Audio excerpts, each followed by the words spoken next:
आवाज आ रही है? ज्यादा है? कह रहे हैं कि आज तो कोई क्वेश्चन आया नहीं।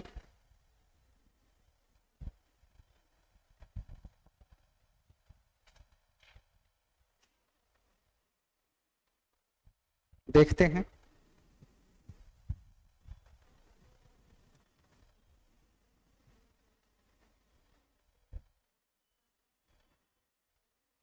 क्लास 7 स्टार्ट कर रहे थे ना हम लोग।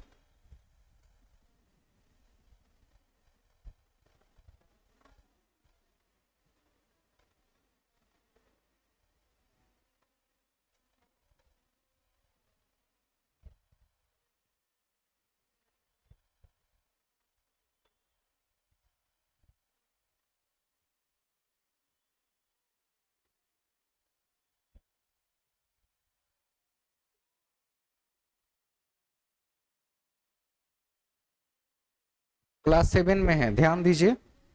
अपने कंटेंट की तरफ फोकस कीजिए। बातचीत बंद। आप क्या पढ़ के आए हैं वो बताएंगे। निम्नलिखित में से कौन सी चीजें पर्यावरण के अंतर्गत आती है? मनुष्य, धरातल, आकृति, मानव निर्मित वस्तुएं। मानव निर्मित भी पर्यावरण के अंतर्गत आ जाएगा।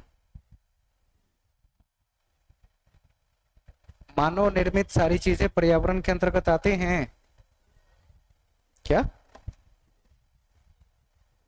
आपने पढ़ा है? लिखा हुआ था कि मानव निर्मित भी है। सही जवाब है। सही जवाब है, इसका आंसर है चौथा, उपरोक्त सभी। मानव निर्मित वस्तुएं प्राकृतिक हो चाहे कोई सी भी हो, ये सभी चीज पर्यावरण के अंतर्गत आती है। अगले प्रश्न को देखेंगे। इसमें क्वेश्चन नंबर 2 में निम्नलिखित में से कौन से कथन सही है? पृथ्वी के वायुमंडल का अस्तित्व उसके गुरुत्व बल के कारण है। अगर गुरुत्व नहीं होता तो वायुमंडल भी, ये बात सही है। दूसरा, वायुमंडल में परिवर्तन होने से मौसम और जलवायु दोनों में बदलाव होता है। मतलब ये भी सही है और ये भी सही है। पादप एवं जीव जंतु मिलकर जैव मंडल का निर्माण करते हैं। इसमें भी सब सही है। अब इसका नाम लिख दिया है पर्यावरण। पर्यावरण शब्द की उत्पत्ति किस भाषा से हुई है? फ्रेंच। इनविरोनर। क्या नाम लिखा हुआ था उसमें? फ्रेंच भाषा क्या थी जिसे इन्वायरमेंट शब्द की उत्पत्ति हुई है? इनविरोनर ही लिखा हुआ ना। तो इसका सही जवाब क्या होगा? एक फ्रेंच शब्द है। बहुत छोटी छोटी चीजें हैं जो इसके अंतर्गत आ रही है। अगला प्रश्न है इसमें कि निम्नलिखित में से कौन सा शब्द परितंत्र को सही तरीके से परिभाषित करता है? परितंत्र को, परितंत्र का मतलब होता है इकोसिस्टम। तो कौन सा ऐसा टर्म है जो इकोसिस्टम को सही तौर पे रिप्रेजेंट कर रहा है? एक दूसरे से अन्योन्य करने वाले जीवों का समुदाय। केवल सिर्फ जीव है, जीवों के समुदाय को परितंत्र कहेंगे। या दूसरा, पृथ्वी का वह स्थान जहां सजीव रहते हैं, केवल सजीव की वजह से परितंत्र है। या जीवों का समुदाय और साथ ही पर्यावरण, इन दोनों के मिलने से परितंत्र बनता है। या भौगोलिक क्षेत्र की वनस्पति और प्राणी से बनता है। कौन सा सही लग रहा है? तीसरा लिखा हुआ था, ऐसा लिखा हुआ था। जवाब सही है कि जीवों के समुदाय और पर्यावरण जिसमें हम रहते हैं उन सब के समावेश को इकोसिस्टम यानी परितंत्र का नाम दिया जाता है। अब आपको उस चैप्टर में कोई ऐसा चीज था जो नया मिला हो या ना समझ में आया हो? एक बार बताइए। कोई ऐसा शब्द, कोई ऐसा लाइन जो आपको ना समझ में आया? पूछ लीजिए, तभी तो पता चलेगा पढ़े कि नहीं पढ़े, क्या छूट गया।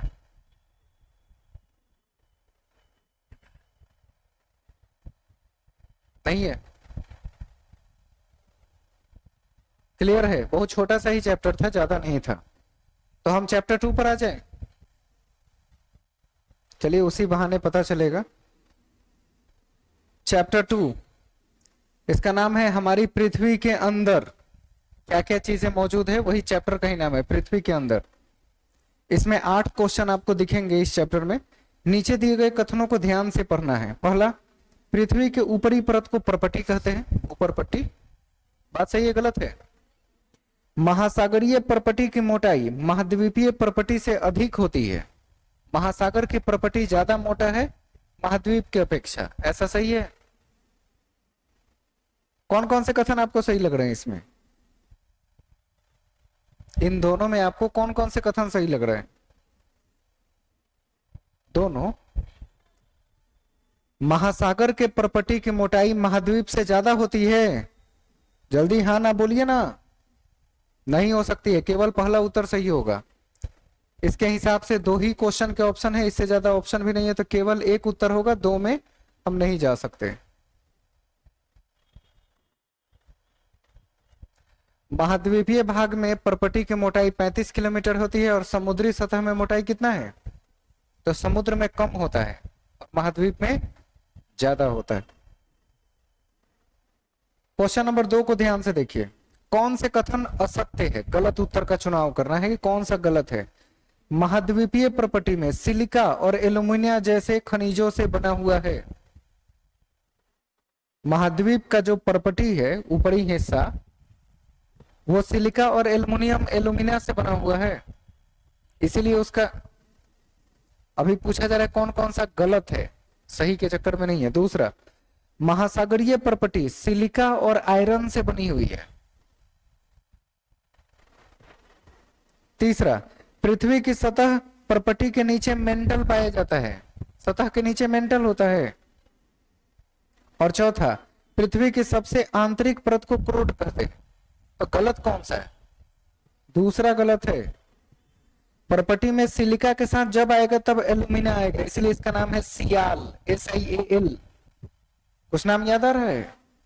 उसमें लिखा होगा कि उस परत का नाम क्या है? सियाल। सिलिकॉन और एल्युमिनियम, इसमें आयरन नहीं होता, जो आयरन होता है उस परत का नाम है नीफे, निकेल और फेरस होता है। कुछ नाम याद आ रहा है? सेकेंड परत में नीफे, पहली परत में सियाल, और जो एकदम कोड में होता है उसको क्रोड का नाम दिया गया है, जहां पे मैग्मा पाया जाता है द्रवित अवस्था में। ये स्टेप दिखे थे? नहीं दिखा था? अगले प्रश्न को यहां देखेंगे। जब द्रवित मैग्मा ठंडा होकर ठोस बन जाता है, मैग्मा फूट के बाहर निकलता है ना, जब वो ठंडा होकर ठोस बन जाए तो किस प्रकार के शैल यानी पत्थर का निर्माण होता है? आग्नेय शैल। आग्नेयाशय पेट में होता है लिक्विड, दूसरी चीज है वो। आग्नेय शैल उसको कहा जाता है जो लावा पिघलने के बाद पत्थर का रूप ले लेता है, उसी से हम लोग टाइल्स वाइल्स का निर्माण कराते हैं, आग्नेय शैल।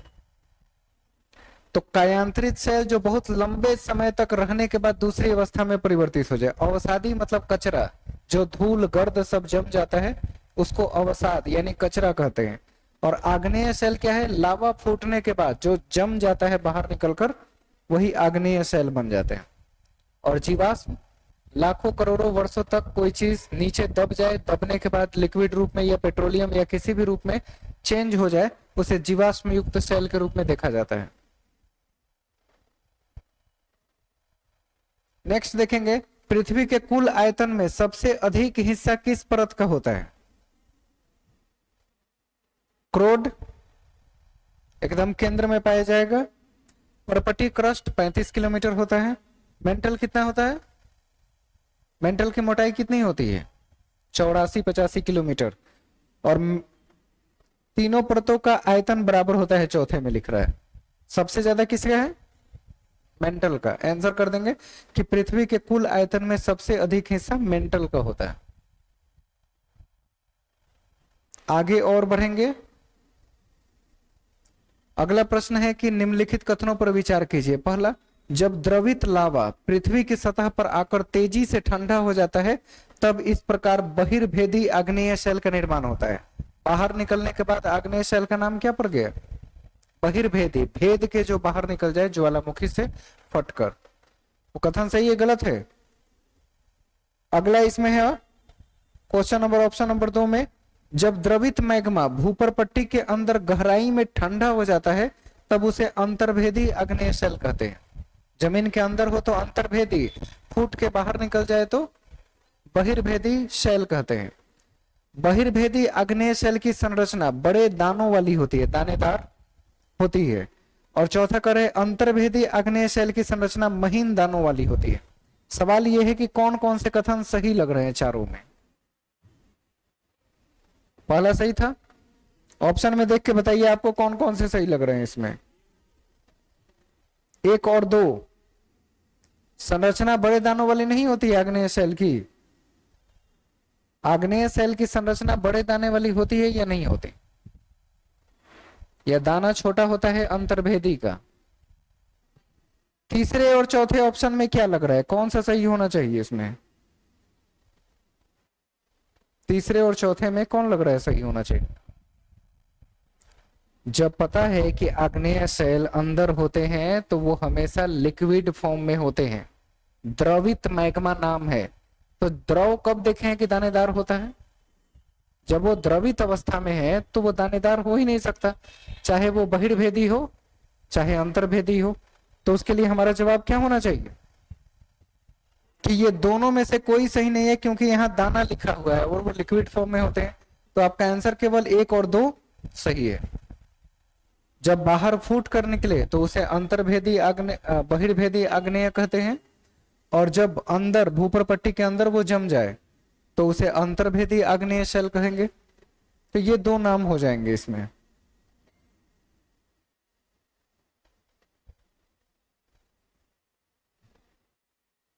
ये कुछ मिलान करने वाली चीजें हैं लेकिन सटीक नहीं है, इसको पढ़ने समझने से अच्छा है इसको समझेंगे। अगर अलग अलग प्रकार के शैल है तो लुढ़क कर या चटक कर एक दूसरे से टकराकर छोटे टुकड़ों में टूट जाते हैं, और कण छोटा टुकड़ा हो या गर्द के समान हो तो उसे क्या कहते हैं, अवसाद। अवसाद का अर्थ ही होता है कचरा, बचा हुआ कचरा, और कुछ नहीं। ये अवसाद हवा, जल आदि के द्वारा एक स्थान से दूसरे स्थान पहुंचाकर निक्षेपित कर दिया जाता है, मतलब हवा उड़ा के दूसरे जगह लेके चली जाती है। ये अदृढ़ अवसाद दबकर कठोर होकर शैल की परत बना लेते हैं, लेकिन उतने मजबूत नहीं होते जितने बाकी शैल होते हैं, इसलिए इसका नाम है अवसादी शैल।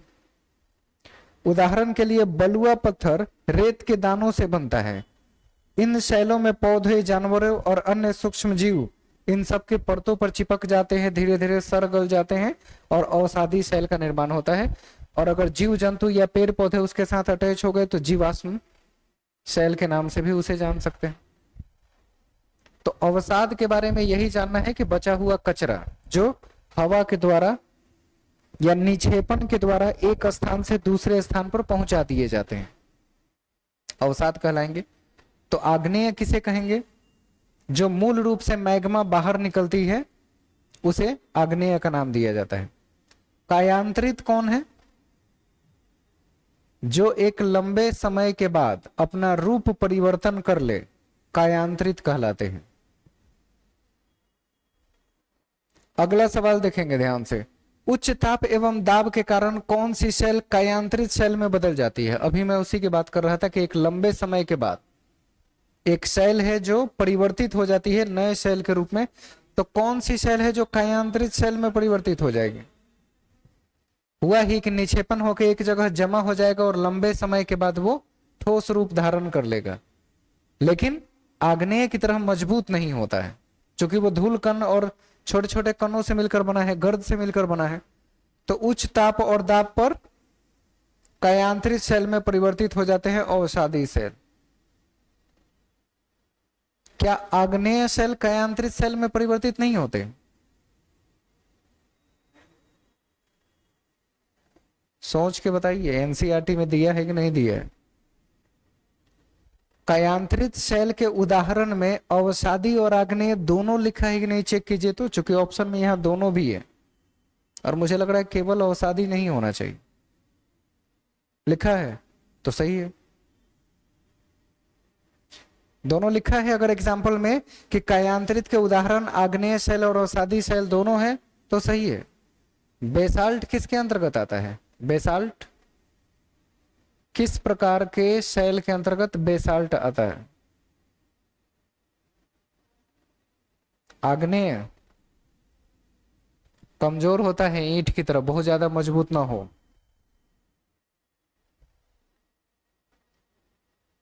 हाँ देखिए,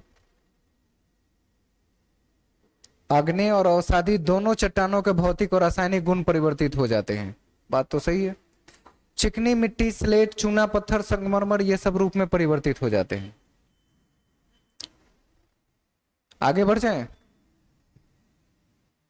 बहुत छोटे छोटे चैप्टर्स हैं उसमें दिए हुए, 3-3 पेज 2-2 पेज का चैप्टर है, और उससे बेसिक क्वेश्चन क्या निकल सकता है वो बताने का प्रयास किया जा रहा है।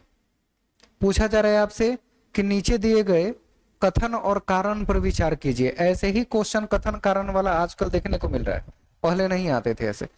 पृथ्वी का स्थल मंडल अनेक प्लेटों में विभाजित है। स्थल प्लेट बने हुए हैं, एक प्लेट कट के दूसरे प्लेट में मिक्स होता है, मैच होता है। यह प्लेटें हमेशा धीमी गति से चारों ओर घूमते रहती है। बात सही है गलत है? प्लेटें मूव करती है कि नहीं करती है? अगर मूव नहीं करती तो टकराती नहीं, टकराती नहीं तो विक्षोभ उत्पन्न नहीं होता, अगर विक्षोभ उत्पन्न नहीं होता तो भूकंप नहीं आते। मूव करते हैं इसलिए सब कुछ संभव है। आने वाले वक्त में अफ्रीका महाद्वीप से एक बहुत बड़ा भूमि का एरिया टूट रहा है, कट रहा है। जमीन में दरार आ गई है और फट के अलग हो रहे हैं।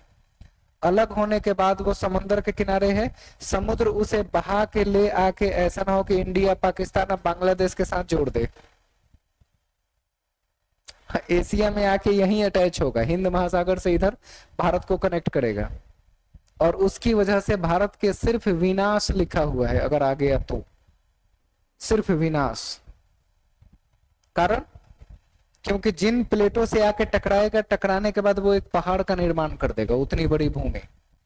जैसे प्लेट टेक्टोनिक थ्योरी से हिमालय का निर्माण हुआ है टकराने से। अंगारा लैंड और गोंडवाना लैंड दोनों आपस में टकराए, और उस टकराव की वजह से हिमालय पर्वत का निर्माण हुआ, और पर्वत के निर्माण की प्रक्रिया को प्लेट टेक्टोनिक थ्योरी के नाम से जाना जाता है। सुना था ये?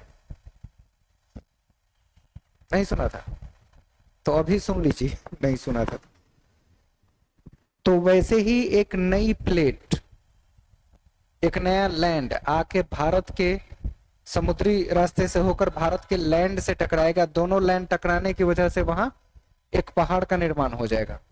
उस पहाड़ की वजह से जो समुद्र मानसून लेके आता है वो रुक जाएगा।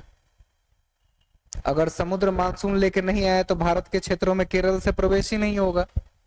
अगर केरल से मानसून का चलना शुरू नहीं हुआ तो बाकी हिस्से में, भारत के किसी हिस्से में वो मानसून पहुंचेगा ही नहीं। शुरुआत केरल से होती है, वहीं के तट से पहली बार टकराता है। अगर वहां पहाड़ खड़ा हो जाए तो टकरा के वापस इंडिया में बारिश होना बंद, और बारिश कम होने की वजह से नदियां सूखेंगी, अफवाह तंत्र खराब होंगे, सिंचाई नहीं हो पाएगा, जमीन बंजर होने लगेंगे, और हम लोग की हालत अफ्रीका वालों जैसी हो जाएगी। अफ्रीका के हालात कैसे हैं? सूखा, चारों तरफ बेजान, इतना भयानक भयानक रेगिस्तान है वहां पे कि बता नहीं सकते, कुछ भी नहीं है, सब कुछ बंजर। तो यही पूछा जा रहा है कि अनेक प्लेटों में विभाजित है, और प्लेटें हमेशा धीमी गति से चारों ओर घूमते रहती है। कारण दे रहा है कि पृथ्वी के अंदर पिघला हुआ मैग्मा एक वृत्तीय रूप में घूमते रहता है। मैग्मा ऐसे गोल गोल घूमता है क्या पृथ्वी के अंदर? क्या ये दोनों कथन कारण आपको सही लग रहे हैं? क्या मैग्मा के घूमने की वजह से पृथ्वी की परतें घूम रही है? इसमें कौन कौन सी बातें सही है? अच्छा, इस चैप्टर को पढ़े नहीं है, हाँ इसीलिए हो रहा है, नहीं समझ में आएगा डायरेक्ट। किताब निकालिए, चैप्टर निकालिए, चैप्टर सामने, कुछ चीजें सामने सामने देखनी चाहिए। देखिए, प्लेटों के विभाजन के बारे में जहां लिखा हुआ है वहां क्या प्रमुख बातें हैं? प्लेटों के विभाजन के बारे में क्या दिया हुआ है? विभाजन का सही कारण क्या है? कथन सही है, कारण भी सही है। पहले ऑप्शन में क्या दिख रहा है आपको कि दोनों के दोनों अपनी जगह पे सही हो रहे हैं।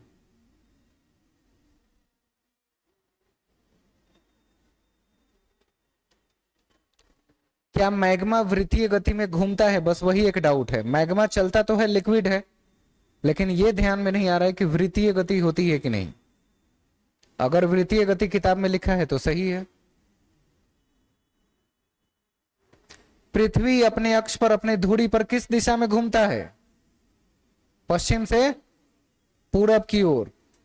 तो पश्चिम से पूरब की ओर घूमने का मतलब है 360 डिग्री घूम रहा है गोल, तो सही लिखा है, वृत्तीय गति में घूमता है। जब पूरा पृथ्वी घूम रहा है तो अंदर का मैग्मा भी तो घूमेगा। वृत्तीय गति मतलब गोल चक्कर काटना, पश्चिम से पूरब की तरफ गोल गोल चलना, ऐसे ऐसे चलना वृत्तीय गति को रिप्रेजेंट करेगा। यानी कथन कारण दोनों सही है।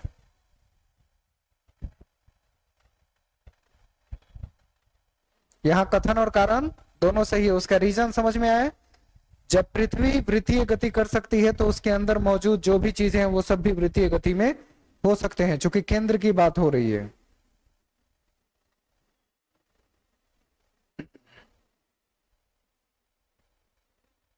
हाँ, पृथ्वी के अंदर पिघले हुए मैग्मा में गति होती है और ये वृत्तीय गति में घूमता है। गति पता था, लेकिन वृत्तीय हो नहीं हो, वो पृथ्वी की गति की वजह से संभव हो पाया है कि वृत्तीय गति में घूमता है।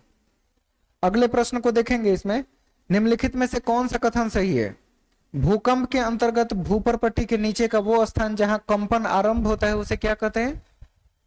जहां कंपन आरंभ हो जमीन के अंदर उसे क्या कहेंगे? अधिकेंद्र। नाम सही लिखा है? डाउट होने लगा। भूपर पट्टी पर ज्वालामुखी छिद्र जहां से लावा बाहर निकलता है उसे क्रेटर कहते हैं। ज्वालामुखी के मुंह को क्रेटर कहते हैं। और जहां भूकंप जमीन के अंदर उत्पन्न होता है उसे अधिकेंद्र कहते हैं। दोनों बातें सही है। तो यहां हमारा आंसर क्या होगा? सब के सब 1 और 2 दोनों सही है। लेकिन यहां क्या लिख रहा है? कथन एक गलत है। हमें सही चुनना था कि गलत चुनना था? कौन सा कथन सत्य है? पहला ही गलत है, क्योंकि भूपर पट्टी के नीचे जहां कंपन आरंभ होता है उसे उद्गम केंद्र कहते हैं, अधिकेंद्र नहीं। नाम एक शब्द कितना कुछ बदल दिया। जहां भूकंप का पहला झटका महसूस होता है उसे अधिकेंद्र कहते हैं, और जहां से भूकंप की शुरुआत हो, शुरुआत माने उद्गम, उसको उद्गम केंद्र कहते हैं। उद्गम केंद्र के भू सतह पर उसके निकट स्थान को अधिकेंद्र कहते हैं, जहां पर पहली बार झटका महसूस होता है। और अधिकेंद्र हम लोग को लग रहा था कि वही केंद्र है जहां से भूकंप निकला। एक शब्द बदला और आंसर गलत हो जाए। भूकंप की तरंगे कितने प्रकार की होती हैं? दिया हुआ है, देख के बताइए। मुख्यतः 3 प्रकार के। कौन कौन? पी तरंग होती है, एस तरंग होती है और एल तरंग होती है। 3 प्रकार की तरंगे होती है। पी तरंग को प्राइमरी तरंग कहते हैं, प्राइमरी वेव। एस को सेकेंडरी वेव और एल को लॉन्ग वेव कहा जाता है। लॉन्ग मतलब जो बहुत दूर तक चल के जाए। इन तीनों में सबसे खतरनाक कौन सा है? तीनों तरंगों में, तीनों तरंगों में पी, एस और एल, इन तीनों में सबसे खतरनाक कौन है?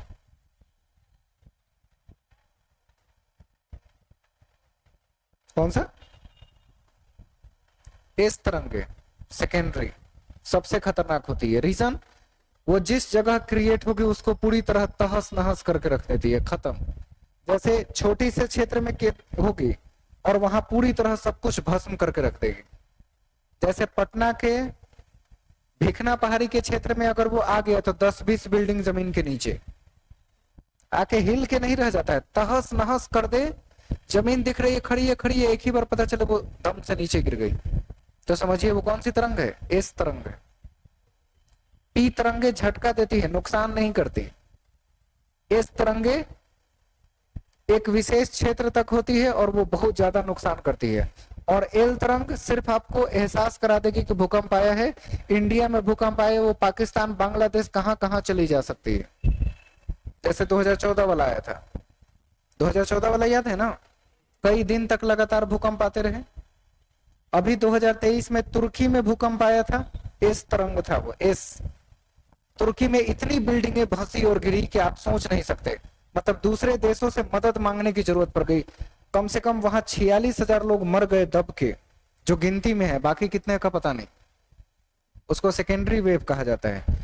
और यही चीज सेकेंडरी वेव के रूप में 2014 में जब क्रिएट हुआ था पड़ोसी देश नेपाल, और नेपाल में भी बिल्डिंगें दिख रही थी कि एकदम सीधी है, ऐसे ऐसे हिल थी और बिल्डिंग पूरी की पूरी नीचे गिर गई, एकदम जमीन में भस्म हो गई। तो जहां भस्म कर देने वाली बात आ जाए, समझिए वहां एस तरंग काम कर रही है। और पी तरंगे तेज होती है, नुकसान नहीं करती है, तेज होती है, झटके होंगे, सामान हिल जाएगा, आप डर जाएंगे, इतना ही होता है। और एल तरंगे सिर्फ पता चलेगा कि भूकंप आया था, कितने लोगों को पता भी नहीं चलता, तो अगले दिन पेपर पढ़ते हैं तो पता चलता है रात को भूकंप आया था। इतना कम और बहुत दूर तक चल के जाए उसको लॉन्ग वेव कहा जाता है। क्लियर हुआ तीनों?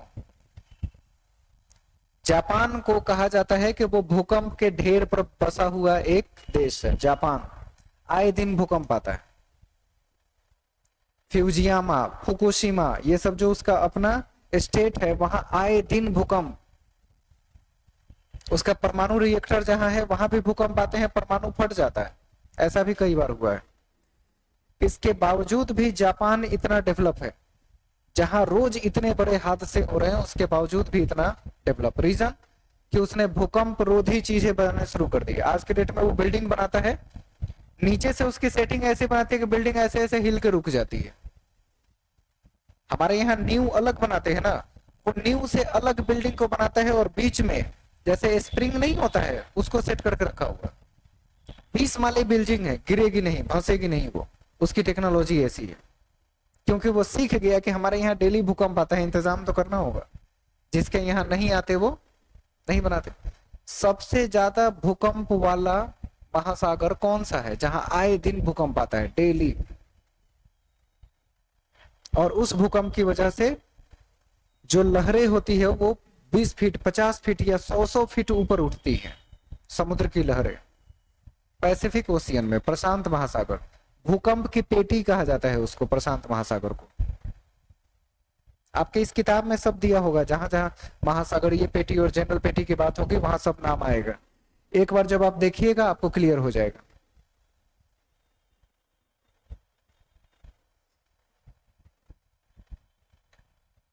इसके बाद है कि नदी जब मैदानी भाग में प्रवेश करती है तो वो मोड़दार मार्ग पर बहने लगती है, मतलब अपने आप को मोड़ती है जहां लगे। उसे क्या कहते हैं? मोड़ को क्या कहेंगे? विसर्प, नदी द्रोणी, चाप झील या वितरिका? उस मोड़ को क्या कहेंगे? विसर्प का नाम दिया जाता है। अगर आप इसको देख रहे हैं और प्रीवियस क्वेश्चन देख रहे होंगे तो बहुत कुछ यहां सेट हो जाएगा अभी के अभी, कि हर चैप्टर में से किस प्रकार से क्वेश्चन निकाल के पूछा गया है। आपका काम उससे आसान होगा। मोड़ को विसर्प के नाम से जाना जाता है। अगला प्रश्न देखेंगे, नदी द्वारा चाप झील का निर्माण किया जाता है। चाप वाली झील पहाड़ी भागों में होता है, तटीय भागों में, मैदानी भागों में, या तीनों में होता है? चाप झील का निर्माण किधर होता है? मैदानी भागों में ही होता है। किताब ओपन रख सकते हैं, चूंकि आप पढ़े नहीं है चैप्टर, हो सकता है क्लियर ना हो। बुक ओपन रखिए और देखते जाइए कि वहां लाइन बाय लाइन चीजें नजर आ रही है कि नहीं आ रही है।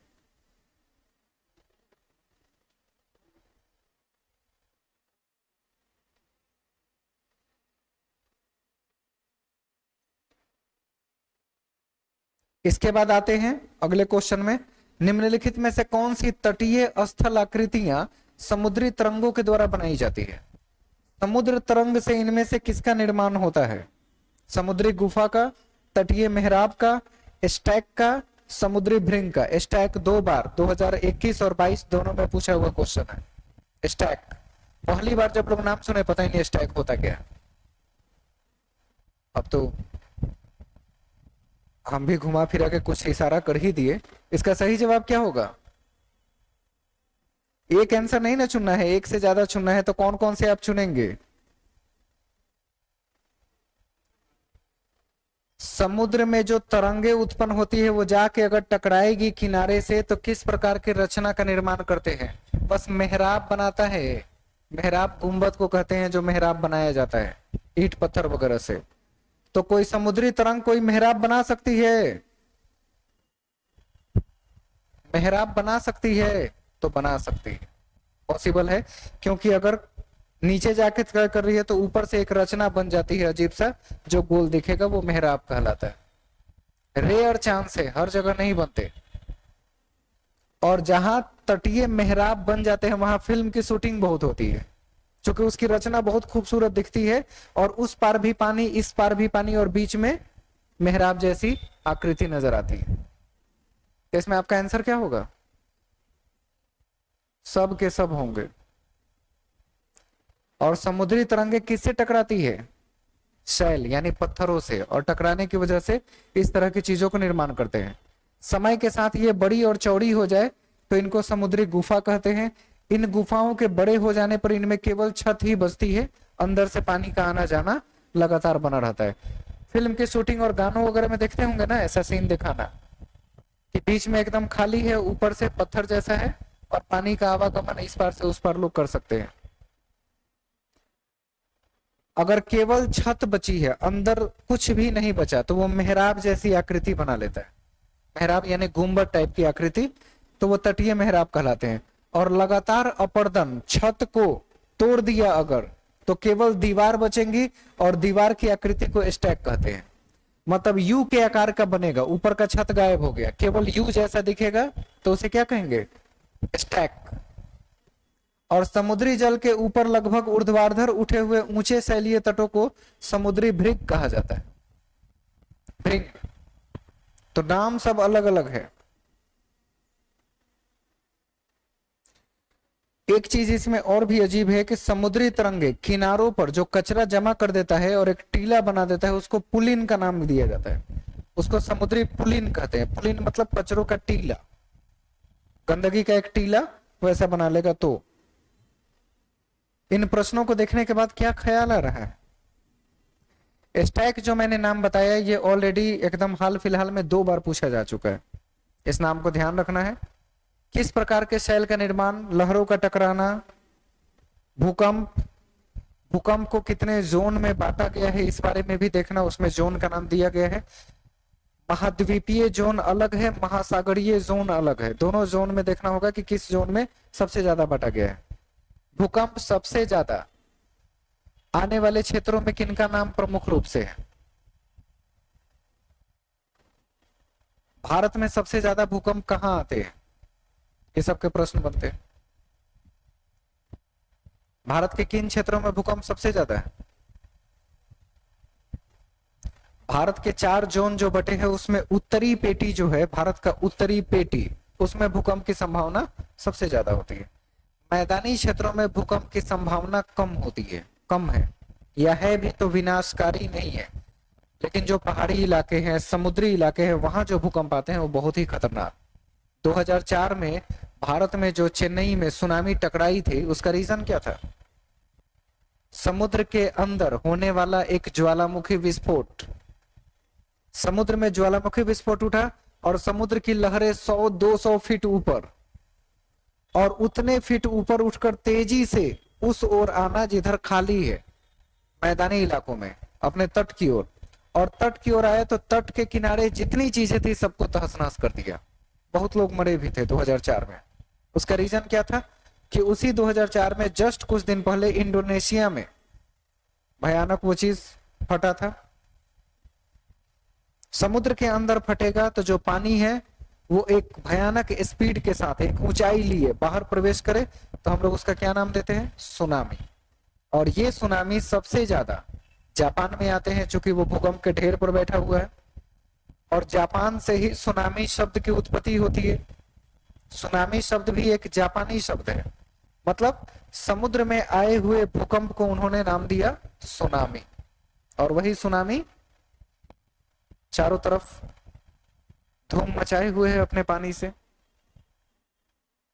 तो आपके काम है कम से कम चैप्टर 2 और 3 बैठ के 1 घंटा में देख जाइएगा, और उसमें कोई नई बात लगे तो मुझसे पूछिए, ताकि क्वेश्चन डिस्कस करने में नया चीज ना आए। इसके बाद वायुमंडल और उसके परतें हैं, वही है ना। तो अगले चैप्टर का नाम है वायु।